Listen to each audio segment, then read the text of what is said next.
Bonjour et bienvenue sur ma chaîne Manaté, la chaîne du bien-être et de la détente. Après une longue journée, vous voilà enfin seul avec vous-même. Vous appréciez ce moment de douceur et de calme que vous vous offrez avant une merveilleuse nuit réparatrice et régénérante. Vous êtes bien, si bien allongé dans votre lit et le simple fait de se mettre au lit va déclencher presque automatiquement un état de tranquillité et de sécurité intérieure synonyme d'endormissement. Vous n'avez plus besoin de faire semblant, de faire comme ceci ou comme cela afin de correspondre à l'image que vous vous êtes créée. Vous êtes vous, sans artifice, vous, simplement vous. Et c'est si reposant, si délicieux. Vous allez pouvoir tranquillement observer votre respiration. Comment est-elle? Ne la changez pas. Observez-la. Maintenant, vous allez pouvoir observer votre corps sur le support. Comment êtes-vous installé? Ressentez votre corps. Ne vous jugez pas, mais observez tout simplement. Je vais vous demander de prendre conscience de votre respiration et de l'intensifier. Vous allez pouvoir réaliser plusieurs respirations lentes et profondes. Puis, vous pouvez reprendre une respiration normale. Et je ne sais pas si vous vous en êtes aperçu, mais quelque chose a changé en vous. Vous êtes plus calme, plus détendu. Votre corps s'est légèrement enfoncé dans le support, ou au contraire est de plus en plus léger selon votre ressenti. Mais cela n'a pas d'importance. Ce qui compte, c'est ce que vous ressentez, ce que vous vivez en ce moment. Profitez, savourez ce délicieux moment de bonheur, tout simple et si naturel. Vous n'avez plus rien à faire, si ce n'est écouter ce très joli conte, Les cygnes sauvages. Bien loin d'ici, là où s'envolent les hirondelles quand nous sommes en hiver, habitait un roi qui avait 11 fils et une fille, Élisa. Les 11 fils, quoique princes, allaient à l'école avec décoration sur la poitrine et sabre au côté. Ils écrivaient sur des tableaux en or avec des crayons de diamant et apprenaient tout très facilement, soit par cœur, soit par leur raison. On voyait tout de suite que c'étaient des princes. Leur sœur Élisa était assise sur un petit tabouret de cristal et avait un livre d'images qui avait coûté la moitié du royaume. Ah, ces enfants étaient très heureux, mais ça ne devait pas durer toujours. Leur père, roi du pays, se remaria avec une méchante reine, très mal disposée à leur égard. Ils s'en rendirent compte dès le premier jour. Tout le château était en fête. Comme les enfants jouaient à la visite, au lieu de leur donner comme d'habitude une abondance de gâteaux et de pommes au four, elle ne leur donna que du sable dans une tasse à thé, en leur disant de faire semblant. La semaine suivante, elle envoya Élisa à la campagne chez quelques paysans, et elle ne tarda guère à faire croire au roi tant de mal sur les pauvres princes que sa majesté ne se souciait plus d'eux le moins du monde. Envolez-vous dans le monde et prenez soin de vous-même, dit la méchante reine. Volez comme de grands oiseaux, mais elle ne put cependant leur jeter un sort aussi affreux qu'elle l'aurait voulu. Ils se transformèrent en 11 superbes cygnes sauvages, et poussant un étrange cri, ils s'envolèrent par les fenêtres du château vers le parc et la forêt. Ce fut le matin, de très bonne heure, qu'ils passèrent au-dessus de l'endroit où leur sœur Élisa dormait, dans la maison du paysan. Ils planèrent au-dessus du toit, tournant leurs longs coups de tous côtés, battant des ailes, mais personne ne les vit, ni ne les entendit. Alors, il leur fallut poursuivre très haut, près des nuages, loin dans le vaste monde. Ils atteignirent enfin une sombre forêt, descendant jusqu'à la grève. La pauvre petite Élisa restait dans la salle du paysan à jouer avec une feuille verte. Elle n'avait pas d'autre jouet. Elle s'amusait à piquer un trou dans la feuille et à regarder le soleil au travers. Il lui semblait voir les yeux clairs de ses frères. Lorsqu'elle eut 15 ans, elle rentra au château de son père, et quand la méchante reine vit combien elle était belle, elle entra en colère et se prit à la haïr. Elle aurait volontiers changé en cygne sauvage, comme ses frères, mais elle n'osa pas tout d'abord, le roi voulant voir sa fille. De bonne heure le lendemain, la reine alla au bain, fait de marbre et garni de tentures de toute beauté. Elle prit 3 crapauds. Au premier, elle dit « Pose-toi sur la tête d'Élisa quand elle entrera dans le bain, afin qu'elle devienne engourdie comme toi. Pose-toi sur son front, dit-elle au second, afin qu'elle devienne aussi laide que toi, et que son père ne la reconnaisse pas.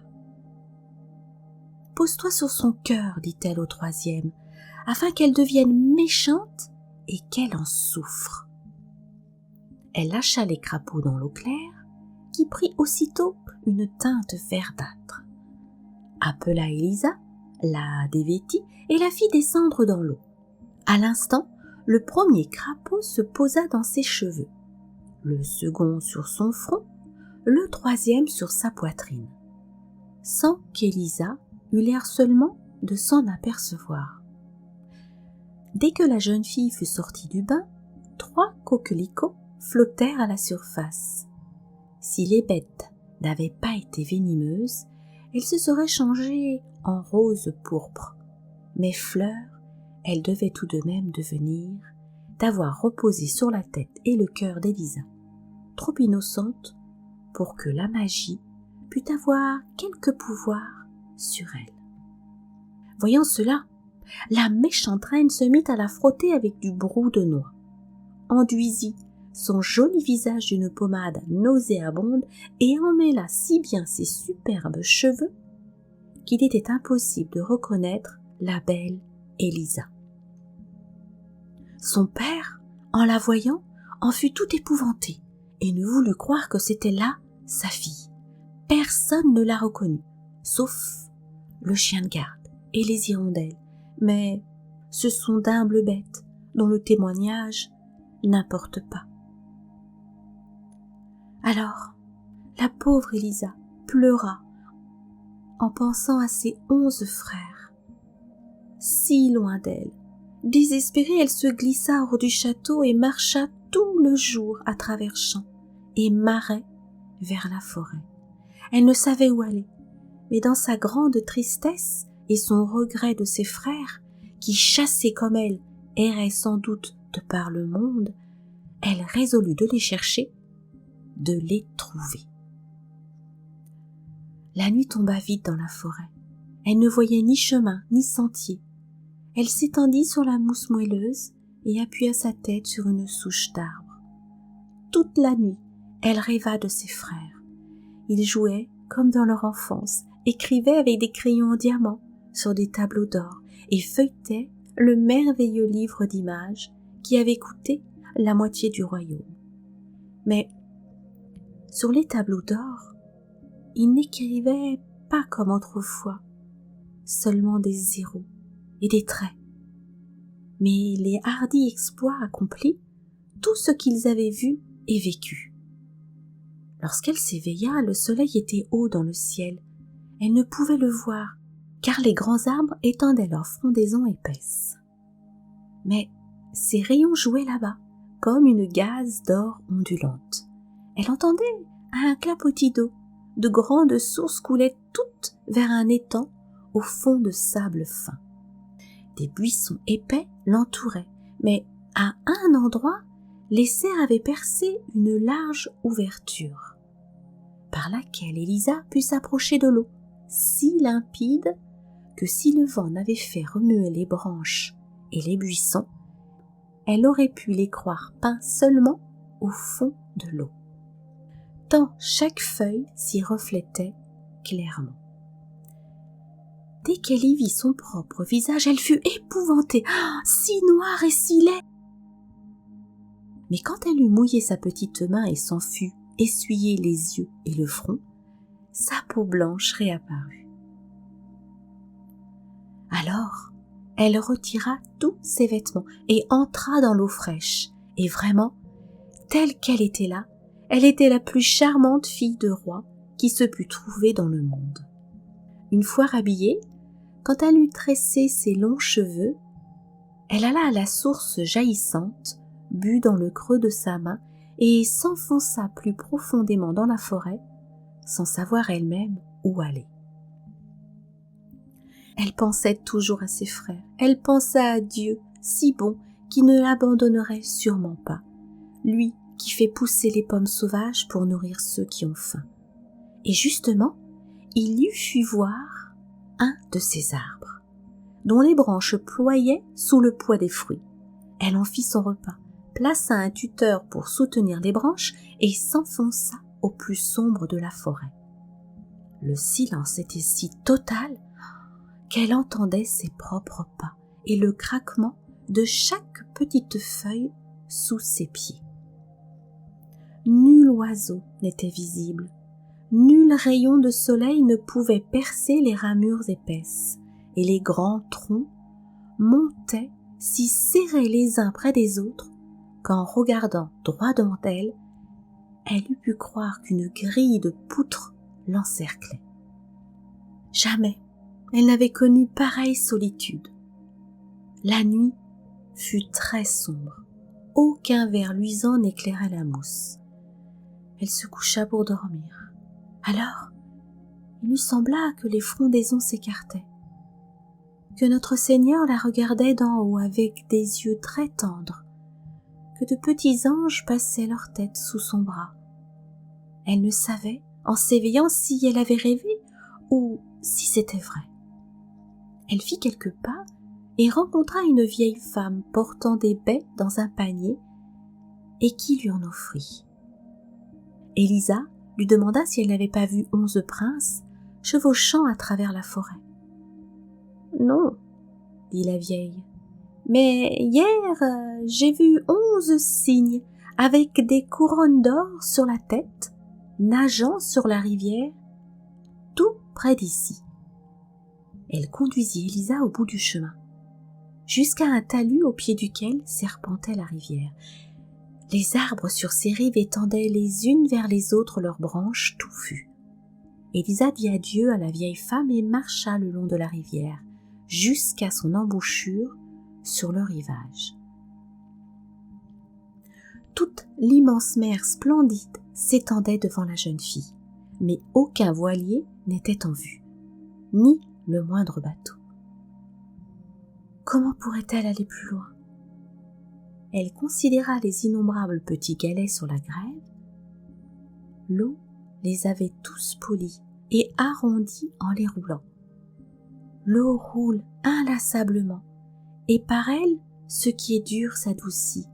Moi, je veux être tout aussi inlassable qu'elle. Merci à vous pour cette leçon, vague claire qui roulait. Un jour, mon cœur me le dit, vous me porterez jusqu'à mes frères chéris. Sur le varech, Rejetées par la mer, 11 plumes de cygne blanches étaient tombées. Elle en fit un bouquet. Des gouttes d'eau s'y trouvaient, rosées ou larmes. Qui eût pu le dire? La plage était déserte, mais Élisa ne sentait pas sa solitude, car la mer est éternellement changeante, bien plus différente en quelques heures qu'à lac intérieur en une année. Vers la fin du jour, Élisa vit 11 cygnes sauvages avec des couronnes d'or sur la tête. Ils volaient vers la terre l'un derrière l'autre et formaient un long ruban blanc.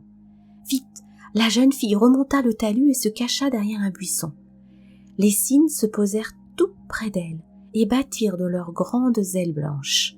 Mais à l'instant où le soleil disparut dans les flots, leur plumage de cygne tomba subitement et elle vit devant elle 11 charmants princes, ses frères.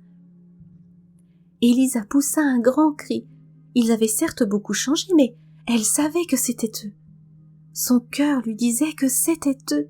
Elle se jeta dans leurs bras, les appela par leur nom, et ils eurent une immense joie de reconnaître leur petite sœur, devenue une grande et ravissante jeune fille. Ils riaient et pleuraient.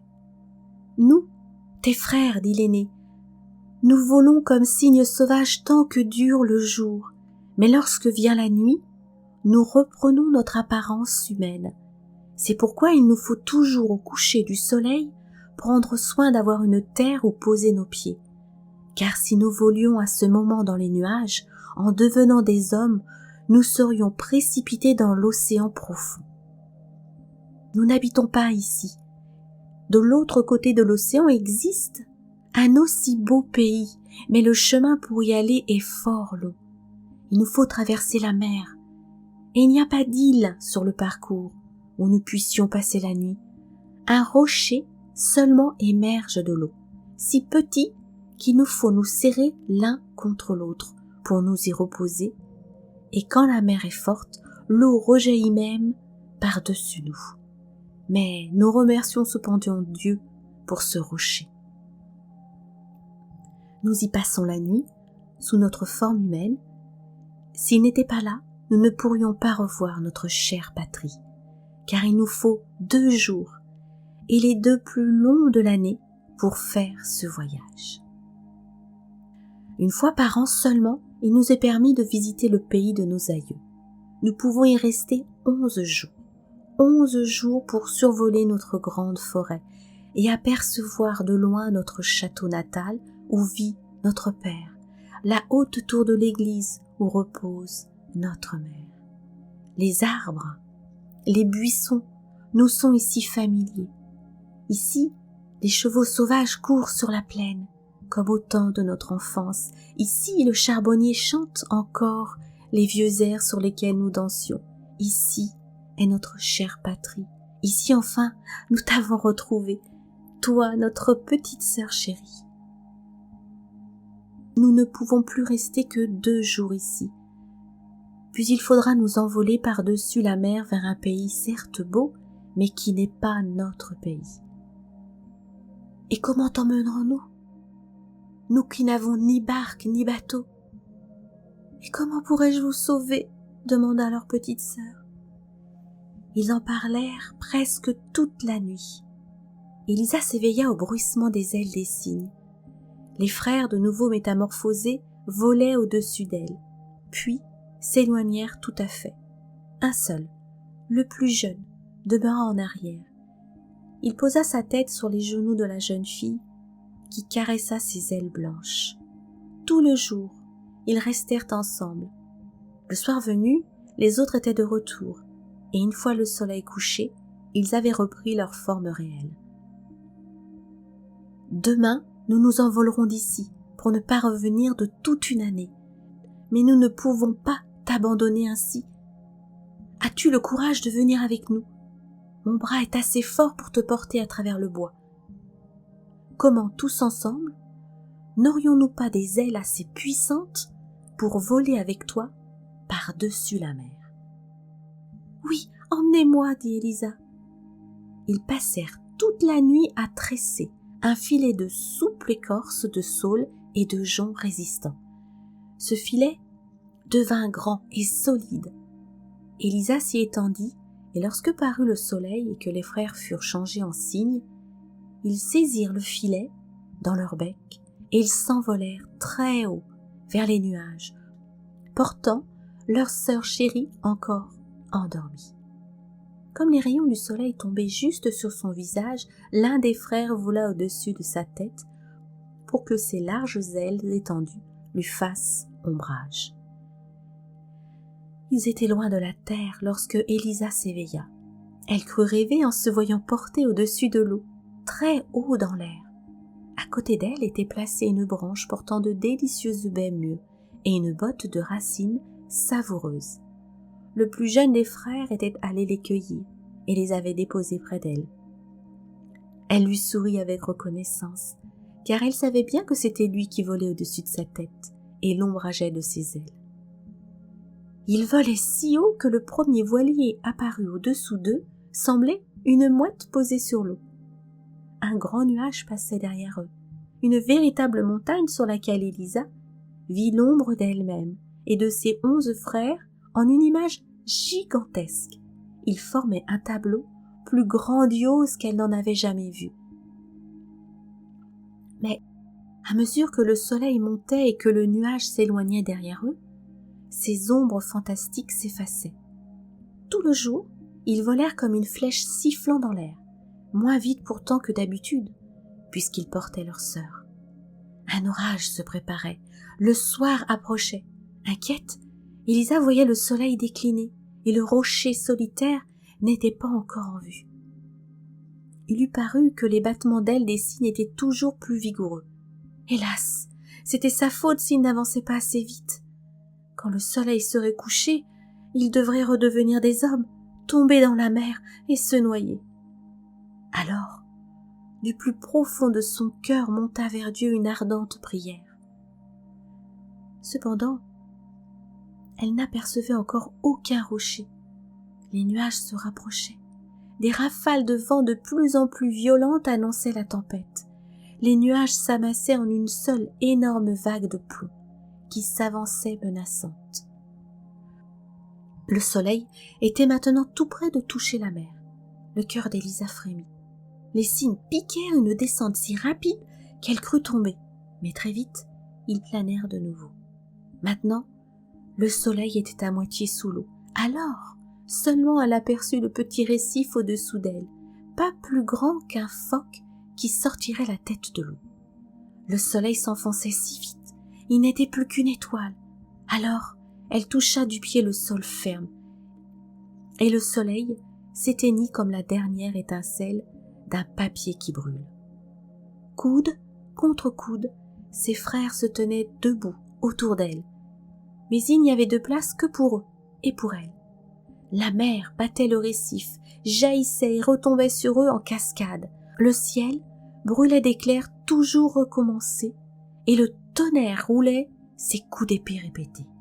Alors, la sœur et les frères, se tenant par la main, chantèrent un cantique, où ils retrouvèrent courage. À l'aube, l'air était pur et calme. Aussitôt, le soleil levé, les cygnes s'envolèrent avec Élisa. La mer était encore forte, et lorsqu'ils furent très haut dans l'air, l'écume blanche sur les flots d'un vert sombre semblait des millions de cygnes nageant. Lorsque le soleil fut plus haut, Élisa vit devant elle, flottant à demi dans l'air, un pays de montagnes avec des glaciers brillants parmi les rocs et un château d'au moins 1 lieue de long, orné de colonnades les unes au-dessus des autres. À ses pieds se balançaient des forêts de palmiers avec des fleurs superbes, grandes comme des roues de moulin. Elle demanda si c'était là le pays où il devait aller. Mais les cygnes secouèrent la tête. Ce qu'elle voyait, disait-il, n'était qu'un joli mirage, le château de nuée, toujours changeant, de la fée Morgane, où il n'oserait jamais amener un être humain. Tandis qu'Élisa le regardait, montagnes, bois et châteaux s'écroulèrent. Et voici surgir 20 églises altières, toutes semblables, aux hautes tours, aux fenêtres pointues, Elle croyait entendre résonner l'orgue, mais ce n'était que le bruit de la mer. Bientôt, les églises se rapprochèrent et devinrent une flotte naviguant au-dessous d'eux. Et alors qu'elle baissait les yeux pour mieux voir, il n'y avait que la brume marine glissant à la surface. Mais bientôt elle aperçut le véritable pays où ils devaient se rendre. Pays de belles montagnes bleues, de bois de cèdre, de villes et de châteaux. Bien avant le coucher du soleil, elle était assise sur un rocher devant l'entrée d'une grotte, tapissée de jolies plantes vertes grimpantes. On eût dit des tapis brodés. « Nous allons bien voir ce que tu vas rêver cette nuit, dit le plus jeune des frères en lui montrant sa chambre. « Si seulement je pouvais rêver comment vous aider, répondit-elle. Et cette pensée la préoccupait si fort, elle suppliait si instamment Dieu de l'aider, que même endormie, elle poursuivait sa prière. Alors il lui sembla qu'elle s'élevait très haut dans les airs, jusqu'au château de la fée Morgane, qui venait elle-même à sa rencontre, éblouissante de beauté, et cependant semblable à la vieille femme qui lui avait offert des baies dans la forêt. « Tes frères peuvent être sauvés, dit la fée, mais auras-tu assez de courage et de patience ? Si la mer est plus douce que tes mains délicates, elle façonne pourtant les pierres les plus dures, mais elle ne ressent pas la douleur que tes doigts souffriront. Elle n'a pas de cœur et ne connaît pas l'angoisse et le tourment que tu auras à endurer. Vois cette ortie que je tiens à la main. Il en pousse beaucoup de cette sorte autour de la grotte où tu habites, mais celle-ci seulement et celles qui poussent sur les tombes du cimetière sont utilisables. Cueille-les, malgré les cloques qui brûleront ta peau. Piétine-les pour en faire du lin que tu tordras, puis tresse-les en 11 côtes de mailles aux manches longues. Tu les jetteras sur les 11 cygnes sauvages et le charme mauvais sera rompu.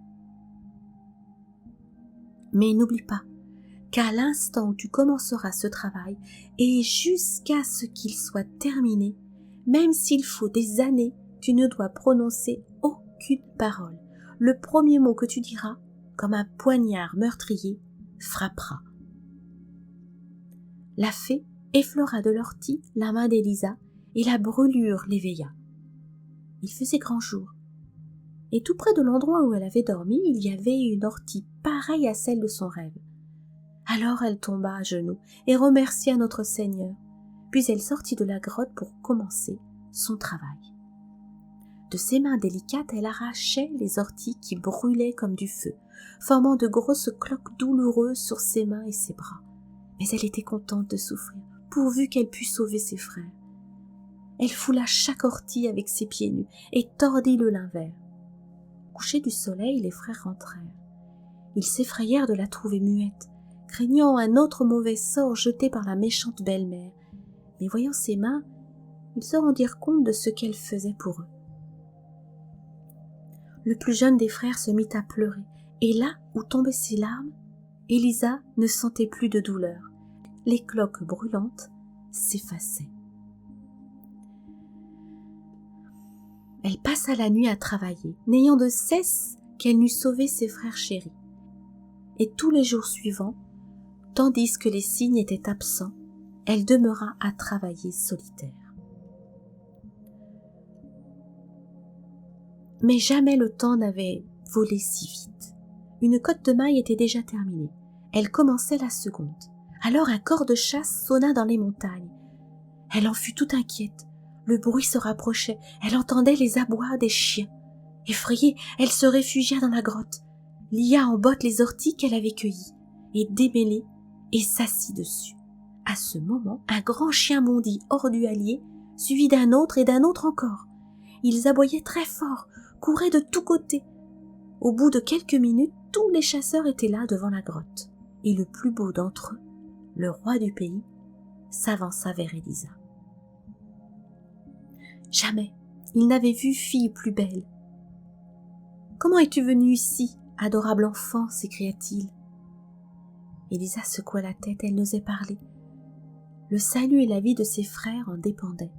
Elle cacha ses jolies mains sous son tablier pour que le roi ne vît pas sa souffrance. « Viens avec moi, dit le roi, ne reste pas ici. Si tu es aussi bonne que belle, je te vêtirai de soie et de velours. Je mettrai une couronne d'or sur ta tête et tu habiteras le plus riche de mes palais. » Il la souleva et la plaça sur son cheval, mais elle pleurait et se tordait les mains. Alors le roi lui dit « Je ne veux que ton bonheur. Un jour, tu me remercieras. » Et il s'élança à travers les montagnes, la tenant devant lui sur son cheval, et suivi au galop par les autres chasseurs.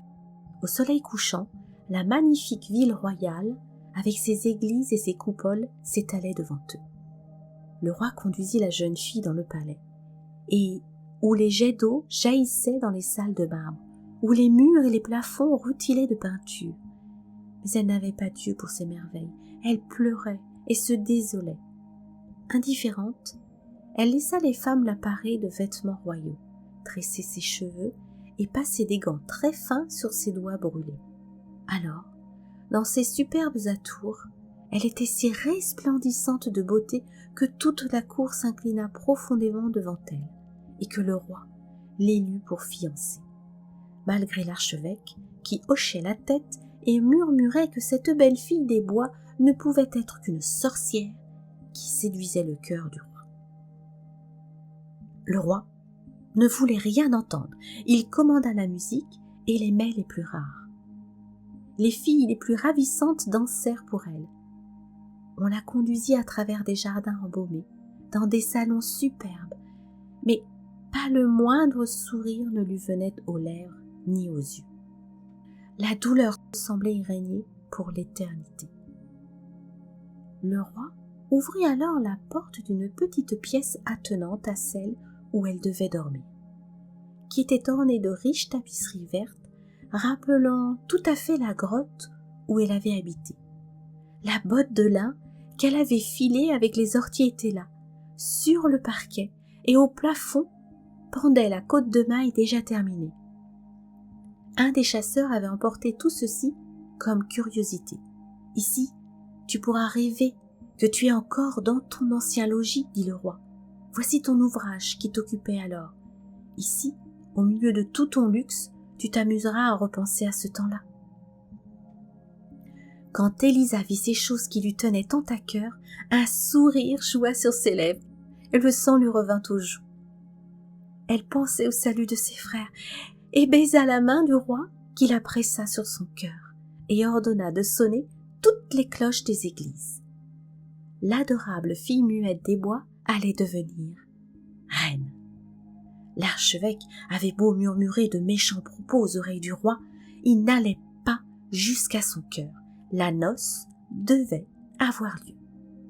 C'est l'archevêque lui-même qui devait mettre la couronne sur la tête de la mariée, et dans sa malveillance, il enfonça avec tant de force le cercle étroit sur le front d'Élisa qu'il lui fit mal. Mais une douleur autrement lourde lui serrait le cœur, le chagrin qu'elle avait pour ses frères. Sa bouche demeurait muette, puisqu'un seul mot trancherait leur vie, mais ses yeux exprimaient un amour profond pour ce roi si bon et si beau, qui ordonnait tout pour son plaisir. Jour après jour, elle s'attachait à lui davantage. Or, oh, si elle osait seulement se confier à lui dire sa souffrance. Mais non, il lui fallait être muette. Muette, elle devait achever son ouvrage. Aussi se glissait-elle la nuit hors de leur lit pour aller dans la petite chambre décorée comme la grotte. Et là, elle tricotait une cotte de maille après l'autre. Quand elle fut à la 7e, il ne lui restait plus de lin. Elle savait que les orties qu'il lui fallait employer poussaient au cimetière, mais elle devait les cueillir elle-même. Comment pourrait-elle sortir ? Oh, qu'est-ce que la souffrance à mes doigts à côté du tourment de mon cœur, pensait-elle. Il faut que j'ose. Dieu ne m'abandonnera pas. Le cœur battant comme si elle commettait une mauvaise action, elle sortit dans la nuit éclairée par la lune, descendit au jardin, suivit les longues allées et les rues désertes jusqu'au cimetière. Là, elle vit, sur une des plus larges pierres tombales, un groupe de hideuses sorcières. et Élisa était obligée de passer à côté d'elle. Et elle la fixait de leurs yeux mauvais, mais la jeune fille récita sa prière, cueillit des orties brûlantes et rentra au château. Une seule personne l'avait vue, l'archevêque resté debout, tandis que les autres dormaient. Ainsi, il avait donc eu raison dans ses soupçons malveillants sur la reine. Elle n'était qu'une sorcière. Dans le secret du confessionnal, il dit au roi ce qu'il avait vu, ce qu'il craignait, et quand ces paroles si dures sortirent de sa bouche, les seins de bois sculptés secouaient la tête, comme s'il voulait dire que ce n'était pas vrai, qu'Élisa était innocente. Des larmes amères coulaient sur les joues du roi. Il rentra chez lui avec un doute au cœur. Maintenant, la nuit, il faisait semblant de dormir, mais il ne trouvait pas le sommeil.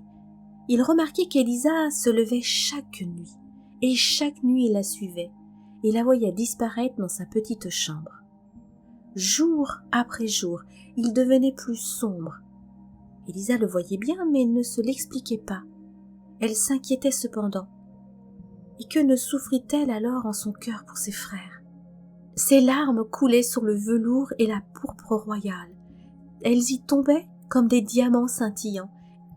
Et les dames de la cour, qui voyaient toute cette magnificence, eussent bien voulu être reines à sa place. Cependant, elle devait être bientôt au terme de son ouvrage. Il ne manquait plus qu'une cotte de maille. Encore une fois, elle n'avait plus de lin. Et plus une seule ortie.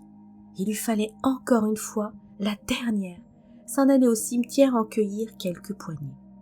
Elle redoutait cette course solitaire et les terribles sorcières, mais sa volonté restait ferme, et aussi sa confiance en Dieu. Élisa partit donc, mais le roi et l'archevêque la suivaient. Ils la virent disparaître à la grille du cimetière, et quand eux-mêmes s'en approchèrent, ils virent les affreuses sorcières assises sur la dalle, comme Élisa les avait vues. Alors le roi s'en retourna.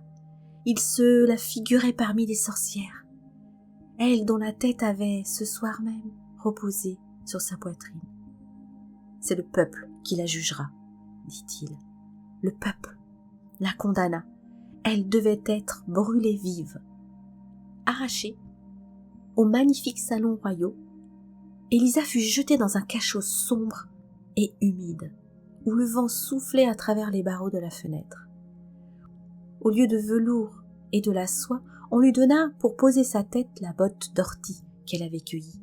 Les rues de cottes de mailles brûlantes qu'elle avait tricotées devaient lui servir de couverture et de couette. Mais aucun présent ne pouvait lui être plus cher. Elle se remit à son ouvrage en priant Dieu. Vers le soir, elle entendit un bruissement d'ailes de cygne devant les barreaux. C'était le plus jeune des frères qui l'avait retrouvé. Alors elle sanglota de joie, et pourtant elle savait que cette nuit serait sans doute la dernière de sa vie. Mais maintenant, l'ouvrage était presque achevé, et ses frères étaient là. L'archevêque arriva pour passer les heures ultimes avec elle. Il l'avait promis au roi, mais elle, secouant la tête, le pria, par ses regards et sa mimique, de s'en aller cette nuit même. Il fallait que son travail fût terminé. Sinon, tout aurait été inutile. Sa douleur, ses larmes et ses nuits sans sommeil. L'archevêque la quitta sur quelques méchantes paroles, mais continua sa besogne. Les petites souris couraient sur le plancher et traînaient des orties jusqu'à ses pieds, afin de l'aider de leur mieux. Et un merle se posa devant la fenêtre et siffla toute la nuit pour qu'elle ne perdît pas courage. Ce n'était pas encore l'aube. Le soleil ne se lèverait qu'une heure plus tard, quand les 11 frères se présentèrent au portail du château. Ils demandaient qu'on les mène auprès du souverain, mais on leur répondit que c'était tout à fait impossible. Sa Majesté dormait, et nul n'eût osé le réveiller. Ils supplièrent, ils menacèrent jusqu'à ce que le garde parût, et le roi lui-même. À cet instant, le soleil se leva, plus de frères, mais au-dessus du palais, 11 cygnes sauvages volaient à tire-d'aile. Maintenant, la foule se pressait. Tout le peuple voulait voir brûler la sorcière. Une vieille haridelle traînait la charrette. où on l'avait assise vêtue d'une blouse de grosse toile. Ses cheveux tombaient autour de son visage d'une mortelle pâleur. Ses lèvres remuaient doucement tandis que ses doigts tordaient le lin vert. Même sur le chemin de la mort, elle n'abandonnerait pas l'œuvre commencée. 10 côtes de mailles étaient posées à ses pieds. Elle tricotait la 11e. « Voyez la sorcière, qu'est-ce qu'elle marmonne !» Elle n'a bien sûr pas de livre de psaumes dans les mains, mais bien toutes ces sorcelleries. Arrachez-lui ça, mettez tout en pièces. Il se ruait et se pressait pour l'atteindre, mais voilà venir par les airs 11 cygnes blancs. Ils se posèrent autour d'elle, dans la charrette, en battant de leurs larges ailes. La foule épouvantée recula. « C'est un avertissement du ciel, elle est innocente !» murmurait-on tout bas. Déjà, le bourreau saisissait sa main. Alors en toute hâte, elle jeta les 11 côtes de mailles sur les cygnes, à la place d'un de ses bras. Or, il manquait encore une manche à la dernière, et à leur place parurent 11 princes délicieux. Le plus jeune avait une aile de cygne tunique qu'elle n'avait pu terminer. « Maintenant j'ose parler !» s'écria-t-elle. « Je suis innocente !» Et le peuple, ayant vu le miracle, s'inclina devant elle, comme devant une sainte. Mais elle tomba inanimée dans les bras de ses frères, brisée par l'attente, l'angoisse et la douleur. « Oui, elle est innocente, » dit l'aîné des frères. Il raconta tout ce qui était arrivé, et tandis qu'il parlait, un parfum se répandait comme des millions de roses. Chaque morceau de bois du bûcher avait pris racine, et des branches avaient poussé, formant un grand buisson de roses rouges. À sa cime, une fleur blanche resplendissait de lumière comme une étoile. Le roi l'accueillit et la posa sur la poitrine d'Élisa. Alors, elle revint à elle. Toutes les cloches des églises se mirent à sonner d'elles-mêmes, et les oiseaux arrivèrent, volant en grande troupe. Le retour au château fut un nouveau cortège nuptial, comme aucun roi au monde n'en avait jamais vu. Vous voilà dans un état de rêve éveillé. Laissez-vous aller et plongez avec voluptuosité dans un sommeil réparateur, rempli de jolis rêves. Permettez-vous ce sommeil si merveilleux, si délicieux. Permettez-vous ce sommeil aux 1000 vertus. Permettez-vous ce sommeil revigorant, qui va vous donner toute l'énergie dont vous aurez besoin demain matin, afin de passer une très belle journée enrichissante. Vous allez vivre cette nouvelle journée en harmonie avec vous-même. Très belle nuit à vous. Si cette histoire vous a plu, n'hésitez pas à vous abonner, à la partager et à cliquer sur le pouce bleu afin de m'aider à continuer cette aventure avec vous. Namasté.